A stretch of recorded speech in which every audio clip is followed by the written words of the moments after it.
घाटे की प्रोविजनिंग के लिए रिजर्व बैंक जल्द कुछ नियम लेकर आ सकता है, जहां पर एक्सपेक्टेड क्रेडिट लॉस के नियमों में बदलाव होने के आसार बनते दिखाई दे रहे हैं और इसका इंपैक्ट आएगा, उसकी आंच पड़ेगी। कुछ रिफ्लेक्शन आज देखने को मिला है, जैसे हम कुछ देर पहले कैनरा बैंक भी मेंशन कर रहे थे, वहां पर कल से ही पोजीशंस अनवाइंड होती हुई ऑफ कोर्स दिखाई दी, वो बैन में है, आज फिर करीब 1% की तरफ फिसल रहा है। एग्जैक्टली क्या बदलाव आएगा, क्या इंपैक्ट रहेगा, उस पर बात करते हैं। यतिन ने इनफैक्ट वो काफी डिटेल में वो रिपोर्ट पढ़ ली है। काटा है तो ईसीएल नॉर्म्स कब लागू होते हैं हमको पता नहीं, लेकिन आरबीआई की खासियत है अगर वो कंसल्टेशन पेपर फ्लोट करते हैं, और ये ग्लोबल स्टैंडर्ड प्रैक्टिस है, ऐसा नहीं है कि कुछ नया आरबीआई कह रहा है करने के लिए। यूएस में ईसीएल प्रोविजनिंग होती है, बड़े बड़े देशों में ईसीएल प्रोविजनिंग होती है, तो ये कहना कि लागू नहीं होगा, सरकार इसके पक्ष में नहीं है, बहुत सारे लोग इस पर स्टोरीज कर रहे हैं।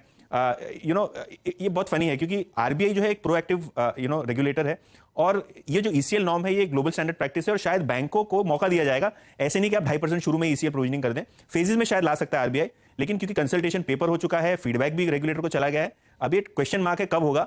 सब कॉन्फ्रेंस कॉल में एनालिस्ट लोगों का एक ही सवाल है, अगर ईसीएल लागू होगा तो आपकी बैंक पे कितना असर होगा। और पिछले 2-3 कॉन्फ्रेंस कॉल जो हुए हैं उनमें सभी पीएसयू बैंक ने ये माना है कि ईसीएल प्रोविजनिंग अगर होगा तो इसका नेटवर्क पे इंपैक्ट होगा। देखिए हर्षदा, आरबीआई ने कंसल्टेशन पेपर लॉन्च किया था जनवरी 2023 में, और बैंकों ने इस पे अपना फीडबैक दिया फरवरी 2023 में।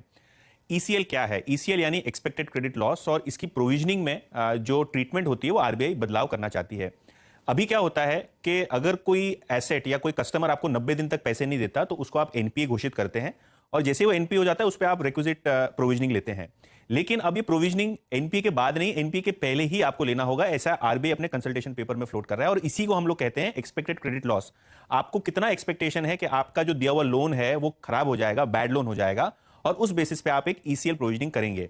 जो सुझाव है और जो एनालिस्ट लोगों को जानकारी मिल रही है बैंकों से, वो ये मिल रही है कि 1% से लेकर 2.5% के बीच में लोन बुक का आपको ईसीएल प्रोविजनिंग करना होगा। ट्रेड्स मिलेंगे, निम्बल फुटेड आपको रहना पड़ेगा। लेकिन जो सुबह एक समय लग रहा था जब मैं और वीरू शो एंड कर रहे थे, वो करीब 10 बजे, उस समय मार्केट की हालत काफ़ी ख़राब थी, खासतौर से बैंक निफ्टी की। लेकिन ब्यूटीफुली मार्केट ने अपने सपोर्ट लेवल को डिफेंड किया, रेजिस्टेंस लेवल पर खुले हम वहाँ से फिसले और सपोर्ट लेवल डिफेंड किया। आज टिपिकल लेवल बेस्ड ट्रेडिंग, और अगर आपने लेवल बेस्ड ट्रेडिंग आज की होती तो अच्छा मुनाफा आपको मिला होता। खासतौर से बैंक निफ्टी में तो बहुत beautiful setup level based trading का काम किया। 42,800 हमने फिर रिस्पेक्ट किया।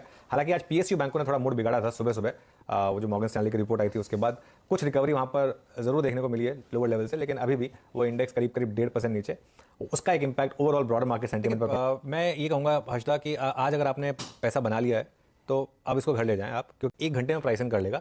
लेकिन कर्नाटक के एग्जिट पोल्स जो आएंगे उसका भी इंपैक्ट होगा। मान लीजिए एग्जिट पोल में आता है, there is no way of knowing, but अगर मान लीजिए आता है कि एग्जिट पोल में कि कांग्रेस का स्वीप आने वाला है अगर कर्नाटक में, तो उसको मार्केट एक बार तो नेगेटिवली लेगा। तो इसके लिए कल आपके पास एक रिस्क है हल्के से गैप डाउन का, और खासतौर से अगर यूएस का भी डेटा अगर खराब आ गया और एक और रेट हाइक की अगर वहाँ पर चांसेस खुल गए, तो अगर आज आपने सुबह सपोर्ट पे ले लिया, इस समय हम वापस रेजिस्टेंस पे जा रहे हैं, वो 18,300-350 के जोन में बहुत कॉल राइटिंग है, इतनी आसानी से वो टूटने वाला है भी नहीं। तो अगर आप उस जोन में जा रहे हैं तो एक बार प्रॉफिट बुक कर लीजिए, कोई प्रॉब्लम नहीं है।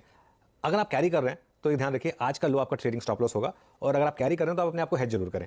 कल के इस इवेंट से पहले 18,000 पर एक बहुत बड़ा सपोर्ट बन चुका है मार्केट में, लेकिन टेक्सचर अभी भी बाय ऑन डिप्स का है।